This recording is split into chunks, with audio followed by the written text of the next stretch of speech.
Hey everyone, Grant over here with Squad Help. I am the head of branding. I'm here with my colleague Jonathan, who is a branding and naming consultant as well. Between the two of us, we have named well over 1,000 brands, helped name well over 1,000 brands. And Squad Help itself has helped with over 30,000 naming projects. And what we want to do in this video is talk about a fairly advanced naming concept, something that probably is not all over the internet, but we see fairly commonly and is a huge stumbling block when it comes to naming. I call it a brand imagination. So here's what happens. You know a lot about your brand, you're really excited, and you come into this naming process. You're doing it yourself, and you're writing names, blue ink, napkin. You know, it's a word on a napkin. Maybe you're more sophisticated, you're using your computer, you have some black type, you have it in a nice font on your computer. But it's still words on page. And that's the problem, because all the names that you've engaged with are not. They're more than that. They're logos, their websites, their videos, they're so much. And there's this huge brand gap between what you're creating for your business and what you're comparing it to, which is again these businesses, these brands you've been engaging with for so long. And that's where we come in. We have this, we need to take this creative imagination and bridge the gap and really start to envision what the word on a piece of paper can become.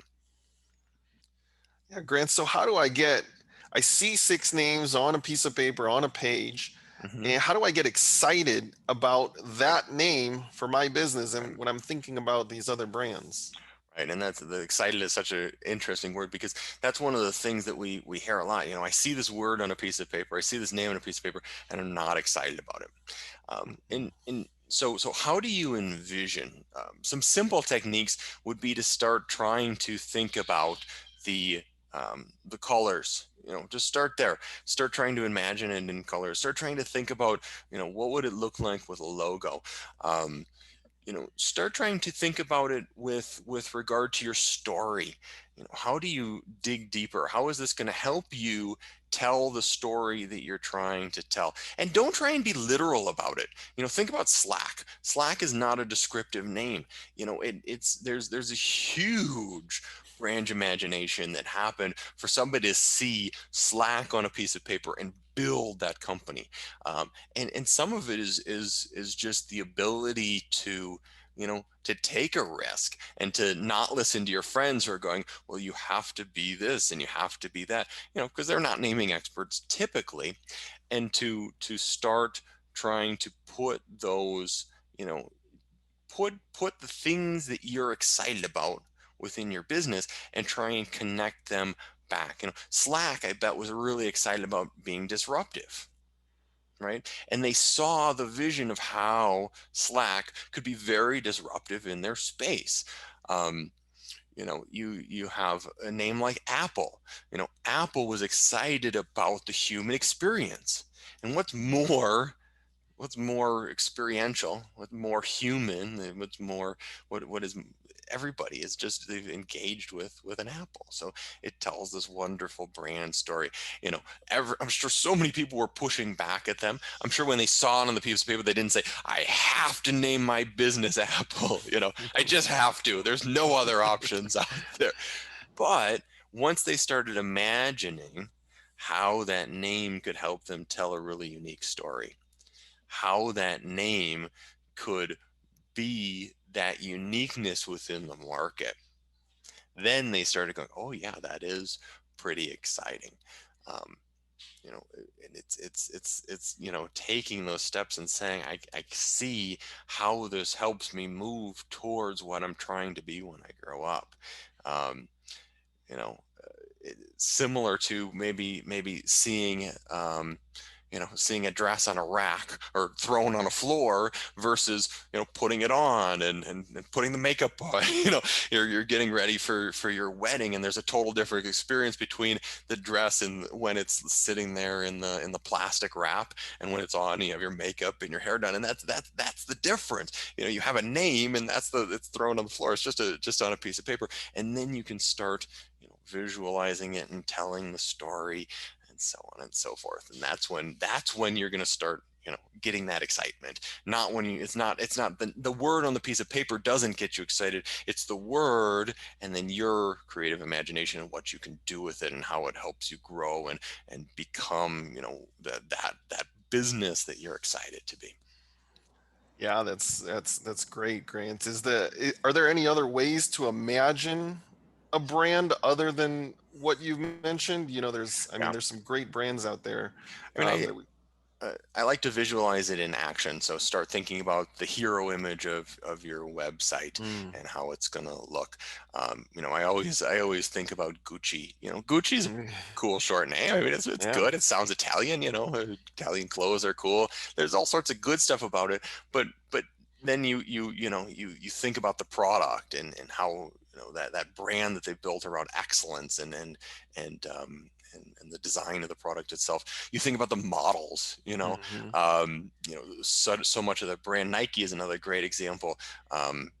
I don't think they do it quite as much, but when I was younger, they hired lots of athletes to, Nike was all about the athletes that they paid to sponsor them. So you start to build, these connections. So you can start imagining like who would, what are the famous people who would align with this brand, With this brand. and imagining, them it on their lips or on their clothing or so on and so forth. Um, so it just depends on the industry themselves. How would you feel if you're a tech company and you're going to a venture capital firm? How would you feel if this big venture capital firm was saying your name and using your name? Would it make sense? Would it align? Would you be able to tell a story? And a big thing there is if I go to a company and say I am the most innovative and my name is classic and it's flat, Hmm. you know that's a big problem. So you want to be able to say, here's why I chose this, and go from there. Does it align? Maybe you would love for Elon Musk to be, excited about your new technology for this one. Would that fit his personality? Would it fit, where he's going, or whoever else your role models are? So there's so Yeah. many ways to use that imagination. Um, So it's really getting clear on what I want as a business owner, as a client, as for my business, so that when and I'm it, and looking at these names, it's getting clear, but then it's using your mind to see this thing in action, to see it, because that's where it's exciting. Mhm. Nike on a piece of paper, it's a short name, it's cool, it's fine, I don't have any issues with it, but it's not like, wow, that's a great brand name. But they've built it into something great. So when you can take that, when you can take that name and start to see where it goes, and just it doesn't even have to be, just the sheer fact of seeing it is going to help you start to Mhm. like it.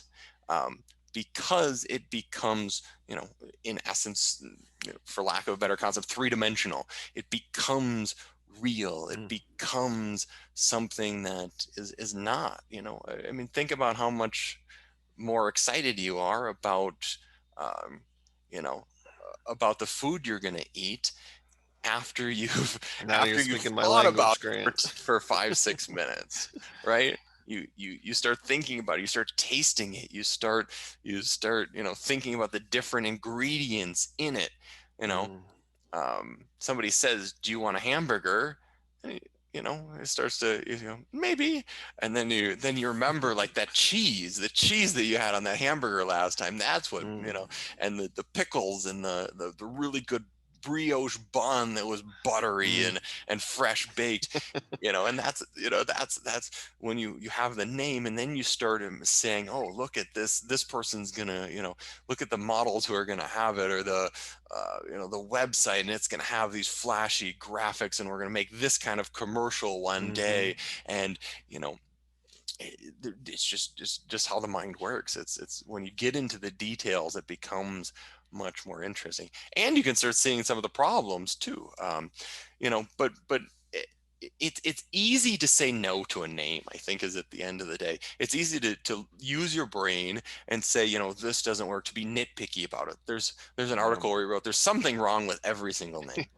There's never been a name that I've seen that I couldn't say, well, it's not this. PayPal is not intriguing. Mhm. It just tells you what it is. It's a wonderful name, probably one of my favorites, but it's not many, many, many, many things. Mhm. Amazon is not descriptive. Tinder is not descriptive. It doesn't tell you who they are. So it's so easy to wrap your head around what it isn't, and it's pretty hard to wrap your head around what it can be and where it can go. And that's what I want to really encourage It's a in this, great point. Yeah. PayPal versus Stripe, right? Two right? very And different. they're both wonderful, and that's the Mhm. thing. If you go out and you ask your friends and you get too much feedback, it becomes too there's again, there's just any way everybody can pick it apart, can pick apart any name. But the person who is daring enough to use that creative imagination and start envisioning how that name can then become, to turn into what they're trying to create, that's the power here. And that's what we want to encourage. And that, I think, gets a lot of people over the stumbling block of, it's just a word on a piece of paper. Amazing, Grant. That's the tip of the day. Hopefully it helps, and we'll see you in our next video.